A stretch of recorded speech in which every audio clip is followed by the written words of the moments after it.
Hello, listeners. I would like to welcome you to an event that's part of Alaska Book Week 2024. With me today are two Anchorage-based published writers, Jamey Bradbury, say hi, and Sharon Emmerichs. Jamey is the author of The Wild Inside, and Sharon is the author of Shield Maiden. Today, we're going to talk about some elements of writing a story, but before we get the conversation started, I want to talk about what led to the idea for this conversation. After attending a reading by Jamey and Sharon this summer at the Alaska Pacific University MFA Intensive, I was struck by two things. In Jamey's story, I noticed an emphasis on character, including their physicality. And in Sharon's story, I noticed an emphasis on setting and context. This got me thinking about all of the story elements: plot, character, conflict, setting, theme, but particularly plot. Plot is great, of course. It's necessary. It's your story, but a good story is so much more. So while plot is necessary, what really draws me into a story are two things. One is character portrayal and development, and the other is setting and context. So after the reading, I approached them and I asked about their emphasis on character in the case of Jamey and setting and context in the case of Sharon. I was curious about this feature of their writing. Why is there an emphasis on these elements, and was it intentional? And do they always write with this emphasis? How do these features enrich their plots? So before we talk about these things with these two, Jamey and Sharon are going to read a little bit from their writing, and then I'm hoping that you can get a sense of what I'm talking about, and then we'll have this discussion. Jamey, want to read? Right. Jamey has to go first because I need to go get my book. Okay. Perfect. Yeah, so I just have maybe about 2 pages from the short story that I read this summer that that Trish was around for. I thought I'd read an excerpt from the story. The story is called Suits, and I'm basically going to jump right in almost at the beginning. There's a young woman who is hiding out behind her family's barn in the Midwest, reading her favorite book when she encounters a stranger. So it was Oklahoma summer, scorching. She had tucked away in her favorite hideout behind the old barn. The building cast a sliver of shadow in the early afternoon. It was just big enough to shade her as she sprawled against a bale of hay and reread parts of her favorite book. She was on a dog sled in northern Maine when Tom found her. He couldn't see her well because of the shadows, of course, and her clothes were confusing. Outside of school, she preferred baggy jeans and shapeless shirts. She stood up into the sunlight. Slacking on the job, he said, and grinned to show he was a kidding sort. Something like that, she said. She told herself she wasn't making her voice deeper on purpose. I can show you where the tools are. Appreciate it, Tom said. You're the new help? Tom adjusted his oil-stained baseball cap. Thought I'd already met all the other farm hands. I'm Tom Hatch. He put out a hand for her to shake. She made her grip strong and steady. Jess, she said, but it didn't feel right on her tongue. Jessie. Worked here long? Tom asked. Let me show you the tool shed. She walked ahead of him, quickly, nervous that he would see something amiss if she let him examine her too long, if she said too much in this new voice she'd discovered inside herself. She led him to her father's tool shed. The neat arrangement of tools hung from their nails above the workbench. More were lined carefully in the toolbox. He's awful particular, Tom commented. She didn't tell him that she'd been the one who'd organized everything, because knowing where things were, which were hidden, which were on display, was second nature to her. These should do it. Tom chose a pair of pliers. She marveled at how large his hand was, how large he was, a big box of a man, broad shoulders, thick midsection, not fat but sturdy. She would never be more than a little whisper of a thing, she knew. In a way, she was grateful. Being small meant people often overlooked her. Tom casually scratched at his own groin. What are you going to do? She asked. There's a hole in the fence out by that little pond, Tom said. Can I come? She felt like someone's little brother pestering, but Tom grinned. Still looking to take it easy? I've never had to mend a fence before is all. I'd like to see how you manage it. Come on then. She unspooled his story as they walked. That's how it happened, like holding the end of a thread between her fingers, then nudging the spool. All it took was a question and staying in place as the spool rolled across the floor. She'd never mastered any more sewing than it took to mend a button, but all those afternoons spent watching her grandmother do cross stitch had taught her the value of being quiet. The family secrets she knew outnumbered the stitches her grandmother used to finish a quilt. And I'll stop there. Thank you. Yeah. Thanks. Sharon? All right, so I'm going to read a couple of pages from my novel Shield Maiden. And this is from the point of view of one of the sort of ancillary characters, but one of my absolute favorite characters. He's a blacksmith and plays an important role in my main character's life. His heartbeat rebounded against her palm. "You carry too many secrets, Bryce. It's not good for you." Bryce didn't meet her eyes. He knew she was right. He had just thought the same thing earlier that day, but that did not mean he was ready to reveal them to the world. "I have no secrets. They aren't secrets if another person knows about them." He gave her a speaking look. "And you know all my secrets." Sometimes I wonder. Before he could answer, there was a shout from outside. Edith looked at Bryce with concern. "I'll go look," she said, and hurried from the forge. She returned before he got his other boot on. "It's Olaf," she said. "I think you'd better come." She returned before he got his other boot on. Oops, sorry. He glanced up at her, and she shook her head, reading the question in his eyes. "The king is nowhere in sight." Bryce pulled the second boot on and scrubbed his hand through his beard. "Right," he said, stood, and walked out into the summer sunshine toward the longhouse. Edith joined him and walked at his side. Coming out of the forge always made Bryce feel like a chick emerging from a new cracked egg. He stepped from his dark enclosure, filled with heat and shaping and creation, into a windswept world with a sky so huge he could scarcely comprehend it. Anything seemed possible in such a world, from love and redemption to danger and death. And such vastness made him want to scuttle back into the close but safe little space made for him alone. As he and Edith approached the longhouse, Bryce spied two of Weohstan's elite warriors, Olaf, a tall, handsome man with dark blonde hair, and Bjorn, a young Geat who showed brilliant promise on the battlefield and wore the elaborately embossed leather belt of the Adrit, Weohstan's oath-sworn band of prized warriors. Olaf, a Dane who had come to Gateland to fight in the wars with Sweden many years ago, had stayed when Weohstan offered him the position of commander of the Adrit. Facing Olaf stood Fegaborn, an archer who was decidedly not one of Echewel's Ydrit fighters, and who was clearly furious about something. Olaf stood with his arms crossed. He was not a young man, though he had fewer years than Bryce. His blonde braids and beard were still untouched by gray, and his face, scarred as it was from his many battles and raids, remained unlined. He stood solid as a rock, unmoving in the face of Fegabjorn's wrath. "Can't believe this," Fegabjorn shouted as Bryce and Edith approached the two men. "It's the king's 50th anniversary feast. You must let me prove myself before the king." "Fegabjorn." Olaf's scowl told Bryce this wasn't the first time he tried to reason with the angry archer, and that he was nearing the end of his patience. "I will not change clan law for you. You had your chance to prove yourself, and you failed." "I did not fail." Fegabjorn's rage burst the boundaries of his control. "I was cheated of my chance." "You had the same chance as all the others who put themselves to the test, Fegabjorn," Olaf snapped. "It's time you faced the facts. You will never be one of the Adrit." "And I witnessed the trials," Bjorn said. He was a handsome young man with brown braids and the beginning of a warrior's beard.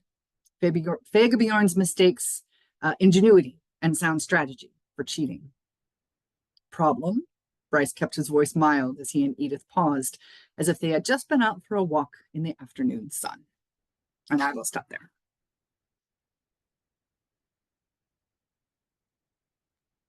Oh, Trish, you're on mute.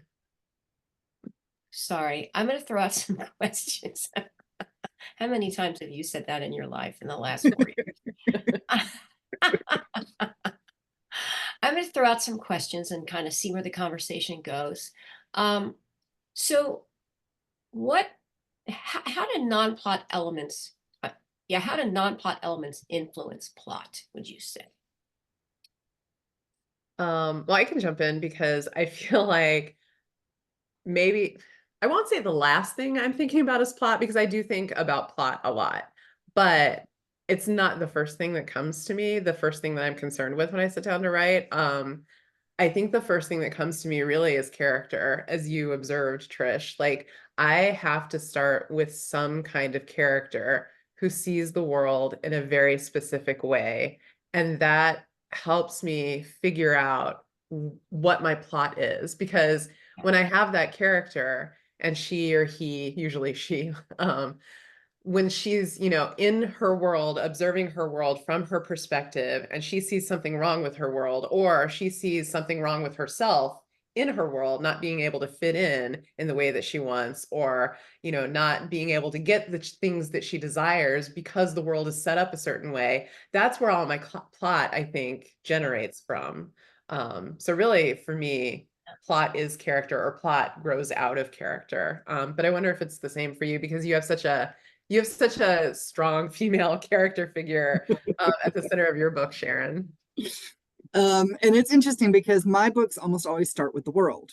Huh. I imagine a world and then I populate it with characters, and that usually helps me come up with the story.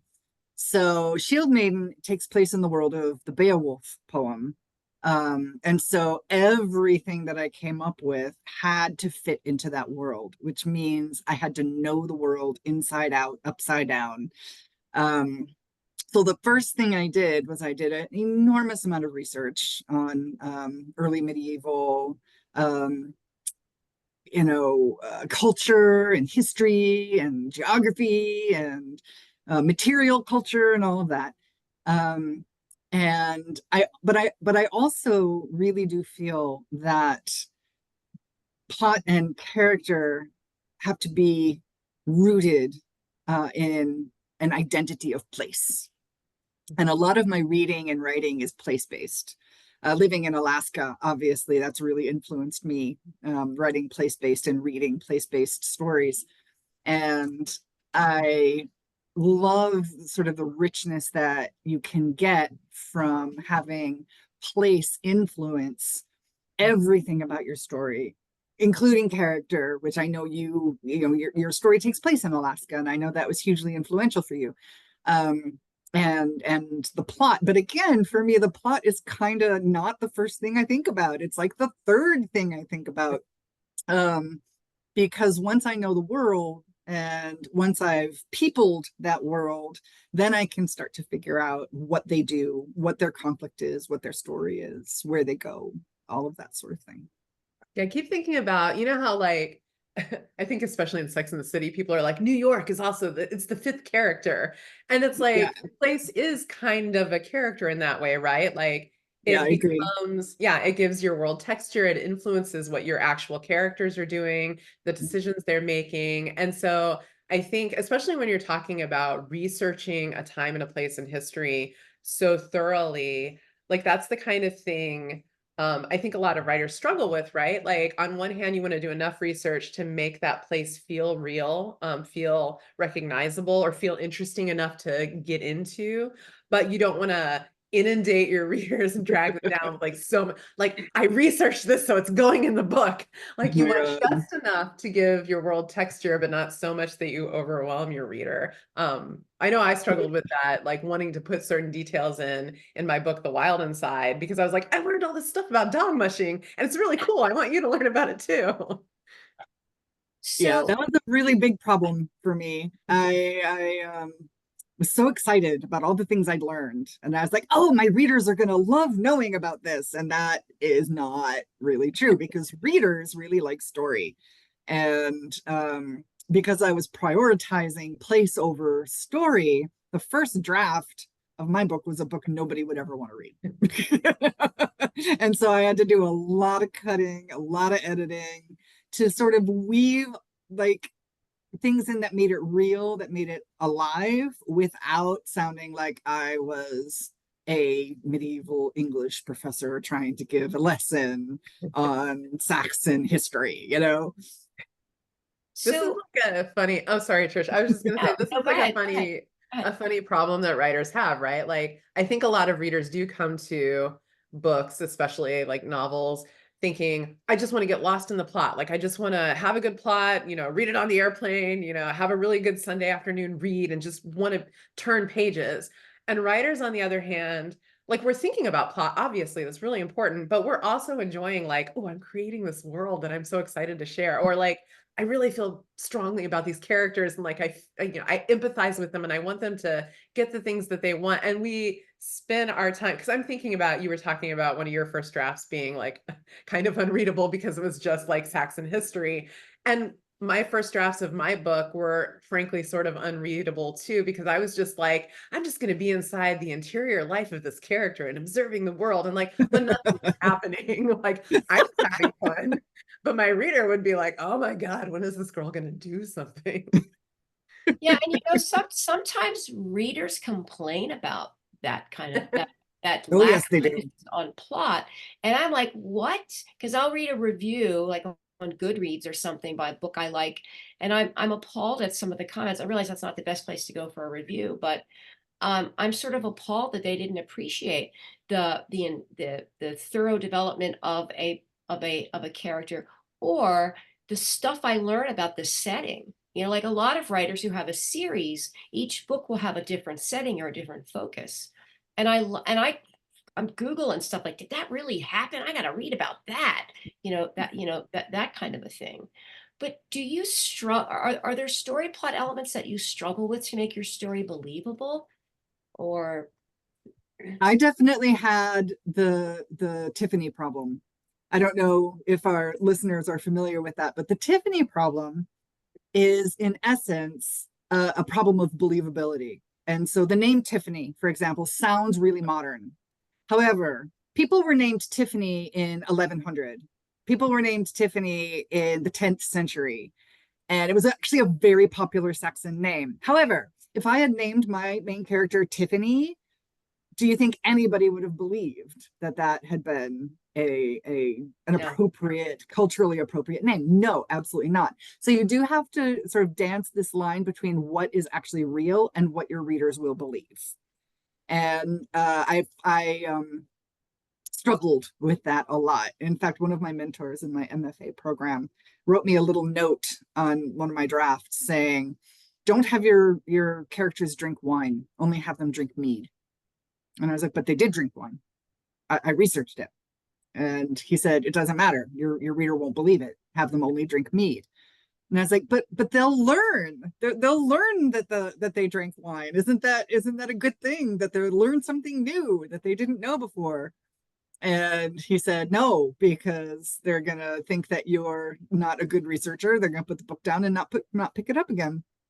And I wrote this like impassioned plea to be able to keep wine in the book. And he responded only with, John Gardner had all of his characters and Grendel only drink mead. And that was the end of the argument. I took the wine out of the book. So yeah, the Tiffany problem is real. And writers have to really struggle both with character, right? With setting. It's like I was going to have a little vineyard, like in my settlement, and I had to cut that out because apparently wine was not allowed. So Tiffany, wine, you can't put it in the book. Yeah, And you nobody can't ever include drinks the footnotes. And you can't include footnotes. Like, by the way, they No, wine back no. I actually went to a panel at AWP and asked this question. Like, how do you negotiate that line between believability and wanting to be faithful to the research? And one writer actually suggested put it in an author's note. Explain your research methods and things like that. And another one said, don't do that. They never read those. And so even these professional writers haven't figured out how to tackle the problem. Well, I read, I forget which book it was by Jacqueline Winspear. I think it was Jacqueline Winspear, who in the story, her mother smokes while she's pregnant. And she points out in an author's note that back then it was recommended. Yep. That's It was like, interesting. they don't want her to think she's this awful person because her character's smoking while they're pregnant. So she did have an author's note. So Yeah. Anyway, Jamie, you were going to say something a second ago. I read the author's notes. I do too, but you know. But no, I feel like, yeah, you can't get away with being like, but it really did happen because sometimes life is stranger than fiction and people don't want to believe you, even if it is a fact of history that people drank wine instead of mead or both. It's like, come on, give me a little leeway. I'm trying to think of like plot or elements of fiction that I have trouble with. And the thing that I'm coming up with is my biggest struggle with the project that I'm working on now and with The Wild Inside when I was writing it is actually negotiating time and like figuring out when things happen. I mean, this kind of has to do with plot, but it's more about the pace, I guess, of when things happen and how they happen. Because I like to be very expansive. I'm like, we're going to give our characters time to breathe. Thoughts have to develop over a series of days or weeks or months sometimes. Like people don't change overnight. So both of my books start out taking much more time than I know that they end up in.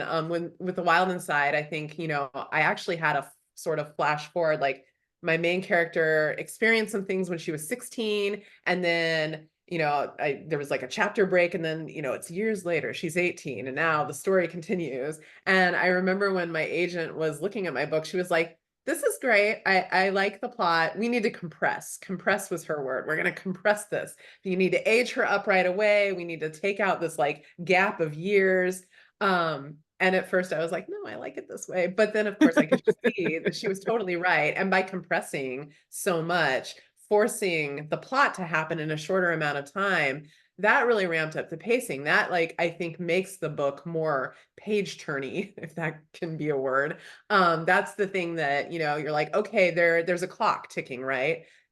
Certain things have to happen by certain points for my character to be successful in getting the thing that she wants, or preventing what might happen from happening. And so now the pages are being turned, the character is moving faster. I'm having to do that with the project that I'm working on right now too. I can already tell, like my agent has already told me to compress, and then even more I'm like, all right, what else can I squish down? But I think, I don't think we talk about the nature of time in our fiction as much as we should, because we all literally deal with it every second of our lives. We're dealing with time, and it can be a hard thing to portray on the page, I think. But I think you have a good point, because I'm not a writer, but as a reader and a listener, I've always said, I said to Sharon once, I think it was you, that I said, gosh, I like reading mysteries because I think they keep my brain sharp, because the plot is not linear and you really got to pay attention. And that's what kind of makes it interesting in a way, but it's sort of necessary to build that story, give us the characters and give us the backstory where one is needed, because sometimes you have to jump around in time. Certain things are needed to understand the motivation of why somebody does something or why something happens. And And see, I had the exact opposite problem from Jamie. My entire novel takes place within 3 days. And so I didn't have room for that sort of expansion, for that leisurely pacing development kind of thing. And basically what I did was I wrote a runaway novel where nobody had time to pause or breathe. And again, one of my wonderful mentors at the UAA MFA program, Daryl Farmer, he sat me down and had a long discussion with me about staging and pacing. And I learned ways that I can expand, compress, that sort of thing. But even so, I mean, the readers are savvy. The readers are smart. They pick up on things like that. One of the negative reviews my book got was the fact that it was just a page turner, that it was this never-ending series of events and nobody had any downtime. And I was a little taken aback by that, because I was like, oh, I thought readers liked a fast-paced kind of story. Not all of them do. No, some of them much prefer like Jamie's approach with room to breathe and develop. And and all of that. So that's one thing I'm working on. I'm working on, sort of highs and lows, and having a bit more variety instead of just like, Kentucky Derby breakneck speed the whole way through kind of thing. You can't please everybody, man. No, you can't. But there are things I can learn Yes. from, those sorts of comments, which I value. Yeah, that's true. So when you two write, how do you know which details to provide in your stories, particularly with regard to the elements that you emphasize? So like, how do you decide what to keep and which to eliminate? I mean, I'm sure that you, because you have agents and editors and such, can address this pretty well. Yeah, Sharon, do you want to go first? Sure. In my first draft, I don't. My first draft is a great big mess, and usually those are things I have to think about when I'm revising. So for example, one of the things that I tend to do is I tend to interrupt a fraught, tense moment and give a lovely long description of something. And that's not necessarily the best place for that to happen. That description might be necessary, but not necessarily in that moment. So, I mean, I know what my flaws are as a writer. I know what my patterns are, what I tend to do. So I look for moments like that. I look for a really tense moment. And do I have a big old paragraph where I describe the world or the scene or the building, or, because again, I'm so place-based. I'm so like rooted in my world that I just bring those details in whenever I feel like it, and not when it's most appropriate. So I tend to have to do a lot of shuffling and moving things around in my revisions because things are in inappropriate places. And I'll often cut things at that point, and it's like, oh, well, this isn't really necessary, or I've said this before, the reader already knows this, it can go. But my first drafts are big, glorious, messy things where things are all in the wrong place and in the wrong order. So I think And Sharon, aren't you also incorporating things you've researched or had assistants research with regard to your setting? Absolutely, absolutely. And sometimes I put them in absolutely inappropriate places in the story. So again, I need to be able to determine, and this is again usually on the second or the third draft, where those things belong. And so I just kind of throw everything into the pot for the first draft, and then I sort it out afterwards. So But how do you sort it? How do you sort it out? How do you know? well, I look for those moments where things should be there and where things shouldn't be there. So as a reader, we kind of understand the rhythm of a story. We know you have lead ups to suspense and tension, you've got climaxes, you've got dips, you've got, all there's kind of a chart that you can follow for a story arc and how it's supposed to move. And whenever something interrupts that, or sort of makes it feel as if something is in the wrong place, I know that that needs to go someplace else, or that needs to be edited out, or something like that. One of my favorite things to do is be repetitive. In my first drafts, I have repetition everywhere. So one of the things I do is I read through the whole thing, and it's like, yep, said that already, out it goes. Oh, they already know this, out it goes. Oh, that I used that word 3 times in one sentence, out they go. And so I'm just aware of what my patterns are, and I can more easily find them and fix them that way. It took some practice. I mean, I wasn't able to do that right from the very beginning, but as I have, I don't know, evolved as a writer, I've become much more aware of my problems in writing my drafts, and I can address them that way. I don't know if Jamey, you have similar. No, I was gonna say that's such a smart thing to point out, because, right, it is a lot of experience, and I think so much of editing is actually the process of learning your own patterns and being able to recognize when you fall into them, Absolutely. and then kicking yourself out of them. Be like, oh, I do this in everything I write. I need to like change it up, or subvert it, or shift it, or throw it away completely. Because I do a lot of that too. And another thing you said is like, rereading stuff And especially reading it out loud, I think Yes. really tunes you into not just your patterns, but like you said, word choice. Have I used this word 3 times in one paragraph? Is this a really long, unwieldy sentence, which is one of my things that I do. I'm like 8 semicolons, 2 em dashes. This whole page is one sentence. Oh, I'm in No. love with the M dashes. I'm an unabashed M dash user. Yeah, but like when you read something like that aloud, you realize you're out of breath by the end of the page, Yeah. and you're like, okay, I need to chop this up a little bit. Um, Yeah. I was just thinking about the things that how do I know what to cut, what to toss out when it comes to character? And even when I'm not writing in first person, I'm usually very interior with my characters. Like my main protagonist, I'm usually inside her head, seeing the world from her perspective. Um, and because of that, I have a character who's doing a lot of observation, right?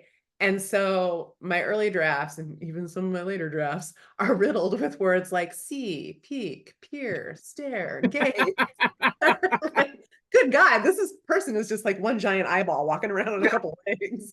And what that does though is because you've got this character observing the world, and I keep telling the reader that she's looking at the world in all these different ways, it puts this barrier between her and the world, and then it puts an extra barrier between the reader who's seeing through her and she's seeing the world. So I look for moments like that and I try to cut that out and just get right to it, make her more directly interacting with her world, not saying, X saw this, but just say what that is. We already know we're inside her head looking through her eyes. So that's one of the things that I look for in my own writing when it comes to just like making things more immediate for the reader, and cutting out that sort of middleman observational stance.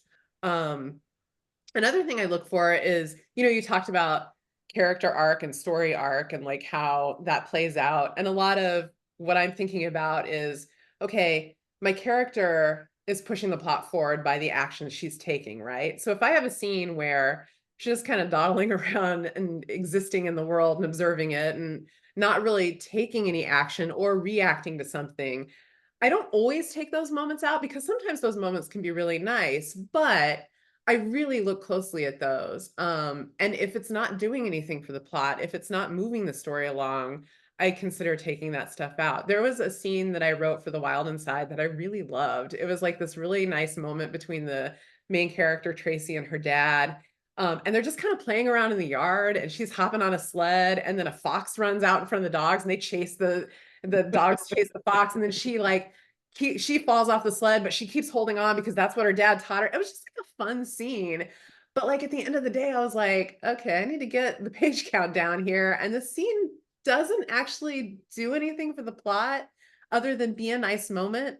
And it wasn't such a nice moment that I felt so married to it that I couldn't cut it. So in the end, I did cut it. And then I put it up on my blog later, back when I had a blog, to show people, look, cute scene, bonus content. So I guess you can do that with the stuff that you cut out in the end. Yeah, I had one of those. There's a party scene that my agent said went on way too long. So, I was just like, we need to move.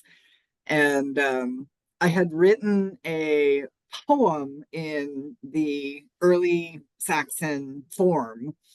And it was completely original, and I used all of the early medieval like literary devices, poetic devices, about something that had actually happened in my story, about a skirmish that had happened in my story. And I worked so hard on that poem. I was so meticulous. And she's like, get rid of it. Nobody's going to read it. And if they do, they won't understand it. So just take it out. That one hurt, but I did. Because again, it just rehashed something that had already happened and that they already knew, and it didn't move anything forward. So, I mean, I can see your scene. If her relationship with her dad was a really important part of your plot or your story or her character, I could see why you would want to leave it in. But if it wasn't, then you probably made the right choice. Yeah, well, and it's also a question of, because the relationship between the protagonist and her dad is a really important part of my book, but I could recognize that I had already done the work that that scene was doing earlier. And so, Right. like you said, I was repeating something. We didn't need this twice. The reader already Right. knows. So it was less difficult to get rid of that because it's like, okay, I've done this before. I can't keep it just because I like it. As hard as that can be.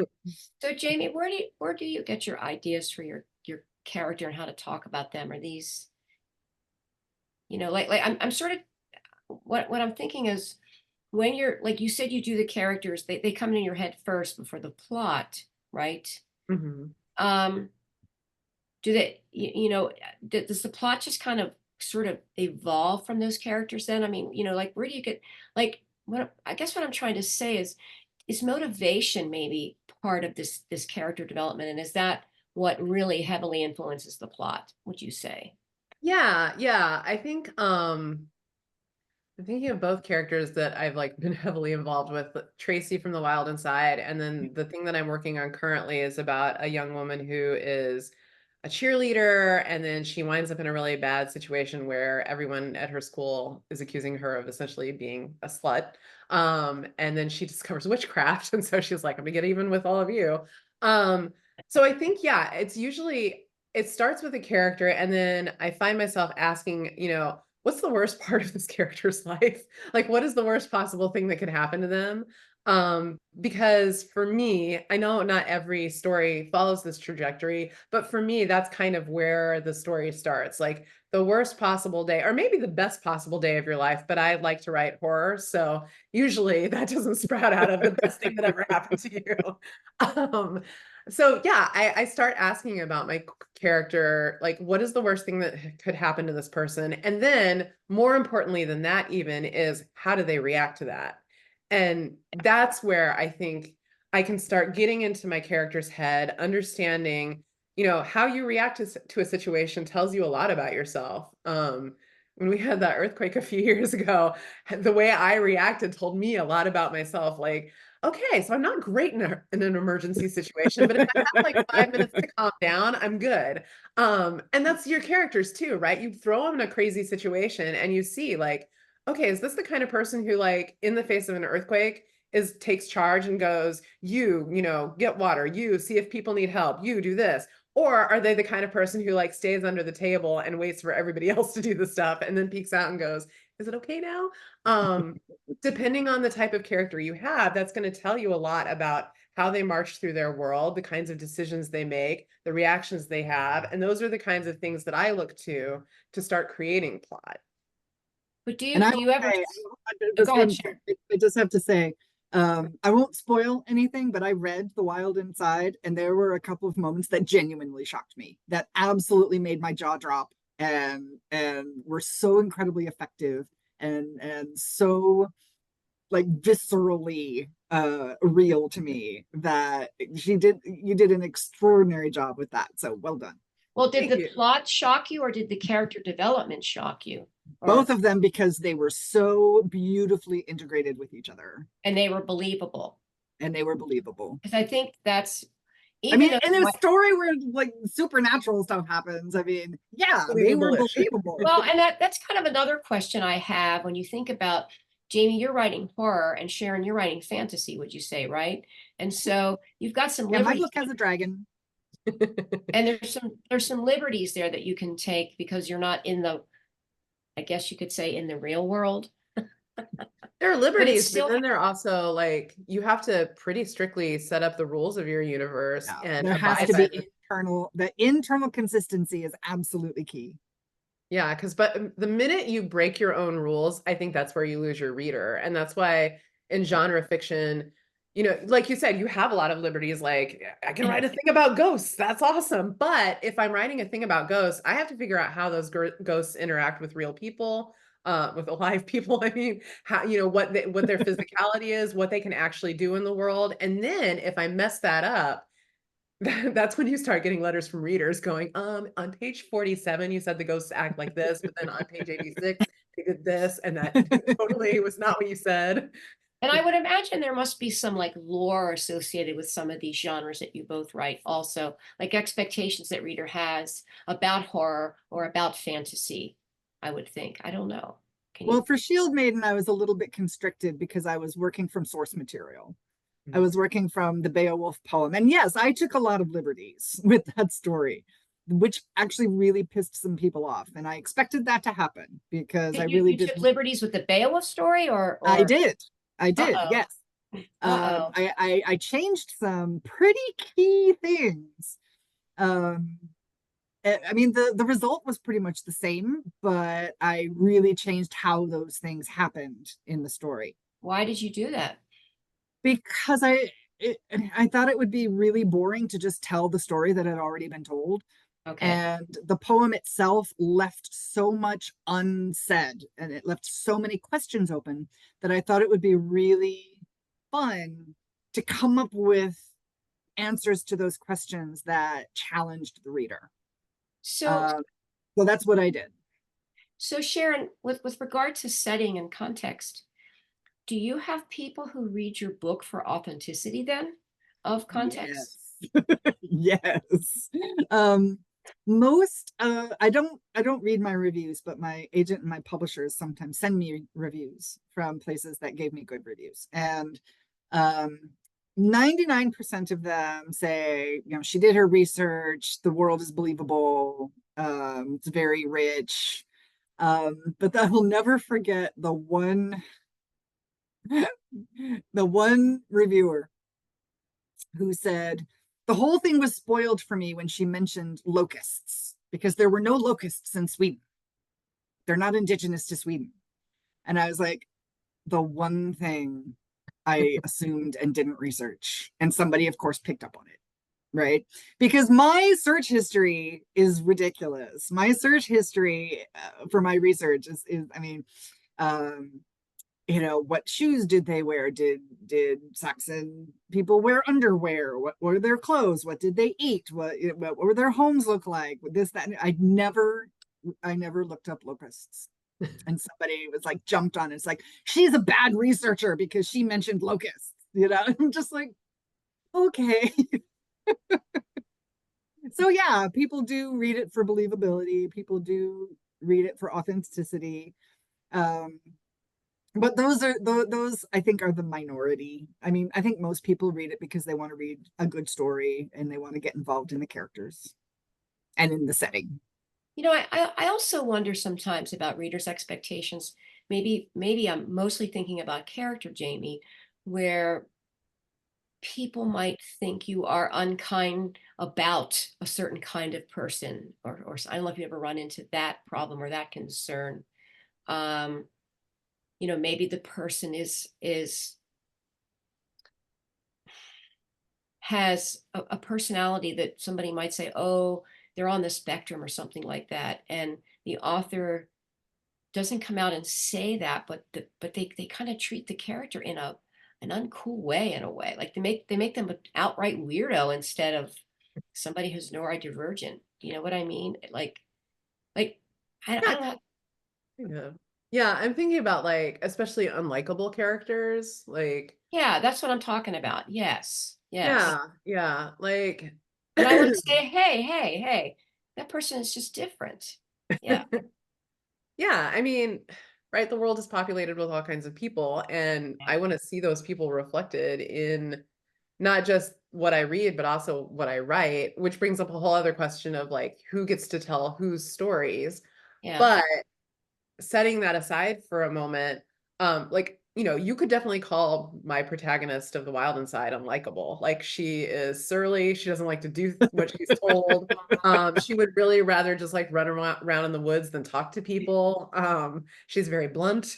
Um, these are all difficult things to get around if you're like face to face with this person in the real world, right? Like, well, I don't want to hang out with her. She just wants to like run in the woods and trap and hunt and not talk to anyone.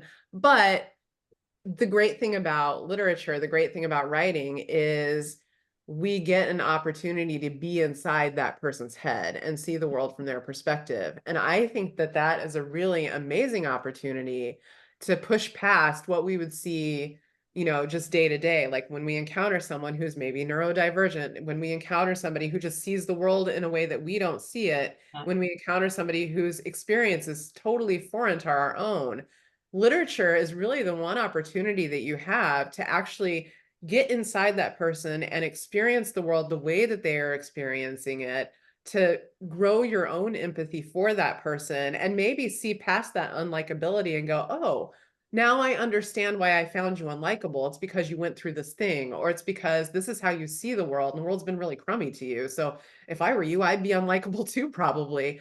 Literature gives us that opportunity to do that. And I think, that's the reason that we read, really, at the end of the day, is to experience the world the way someone else does, and maybe grow our understanding of what it's like to be someone else in the world, and hopefully grow our empathy, not just to like fictional characters, but to actual people that we are standing next to who are strangers to us, that we might, reach out and understand just a little bit better. Yeah. I had that happen with Shield Maiden at one point. Somebody on Goodreads or something like that posted that my main character wasn't believable because of her naivete. And I deliberately made her very sheltered, very unknowing of the world. Her world was very constrained, and that was often like historically accurate as well. But somebody basically said she wasn't believable to me because of how naive she was, and she never really shed that throughout the whole book. And somebody else came on that thread and said, oh, you have no idea how sheltered women can actually be in the world. You know, how fathers and brothers and husbands can deliberately sort of create an environment where women are not able to experience the world the way you think maybe they do. And that is exactly what I was trying to establish in her character. She's very generous and she's very loving, but she is unbelievably naive about the world. And she keeps butting up against these really hard truths throughout the whole book and having to deal with them. And I took that part of her character from so many stories that I've heard about specifically women who just don't have the experience with the world that most people think they should have because they've been so incredibly sheltered. And so I was pleased that conversation happened and that somebody had actually said, no, this is completely believable, for these reasons. So yeah. So Sharon, the book that you're currently working on, is this as also sort of setting context driven, would you say? It is. I'm specifically, this one is completely different world. We're not in Beowulf world anymore. Okay.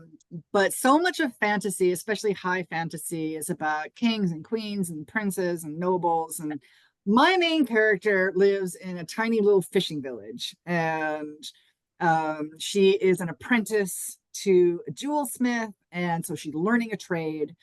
And she's thrown into this like incredible situation, and there's magic and there's monsters and all of this, but she is just a simple girl from a fishing village who is not special in any way. And so one of the things I really wanted to do with this book was to not necessarily glorify, but to sort of examine the properties and the loveliness and the benefits of having just an ordinary person in extraordinary circumstances. And so I'm really enjoying building my world based on this tiny little fishing village and the people who live in it and what it looks like. And I draw maps. I love drawing maps. I was going to ask you if you use any visuals for your world. Because sometimes books come with visuals of the map of the place, I do. My publishers drew the map for Shield Maiden, but I told them what I wanted and I gave them sort of an outline of what I wanted it to be. For this one, I just do it for myself, just so I know when I have a character walk down Main Street, I know what they're walking towards. I know what's behind them. I know where the mountains are. I know where the ocean is. Like, because again, internal consistency. If I mess that up, the readers will figure it out. But this one is just simple and I want it to be vibrant though and real. And so yeah, it's very much connected with with place, and not just with the place, but with the people who identify with that place. Okay. Hardworking fisher people, right? People who struggle to make a living, people who have a tight-knit community, all the things that are connected with fishing, with which I know almost nothing about. So that's being a fun learning curve. But it's all connected to identity and how she identifies herself as a person, as a community member. That's all going to reflect the choices that she makes. And the way, as Jamey said, and this is so important, the way that she reacts to the things that happen. And I'm still figuring those things out because I'm in my first draft. But yeah, it's very, very focused on setting and place and how that integrates with character and plot. And Jamey, how about you? Are you doing the same thing with your current book that you're working on? Did you start with the character, or did it Yeah. dominate as you worked on it, the character? Hilariously, I actually started by being jealous of Suspiria, the 2018 remake of this horror movie. Because this horror movie, Suspiria, if you're not familiar with it, it's about a coven of witches at a dance academy. And I thought, oh, that's so smart, like embodying the witchcraft, like actually making it a product of like how a body moves. And so my question was, how do I steal that? And so, of course, the answer was cheerleading, something I never did in high school. So then, of course, that's where the character came in. I have a cheerleader. What's going to be the worst thing that could happen to her? A fall from grace, a fall from, being at the top of the literal pyramid, and then having to react in that situation. So I have a cheerleader. It's a period novel. So I'm going to do my research. I'm going all the way back to the ancient times of 1996. For this. Oh my goodness, the late 20th century. Oh God, oh, that wounds me. It sounds like it would be fun if you two each taught a course where you make the students write from character first to get to their plot, or work on setting first to get to their plot. That would be an interesting class to take, where you kind of, make them build their world or build their characters.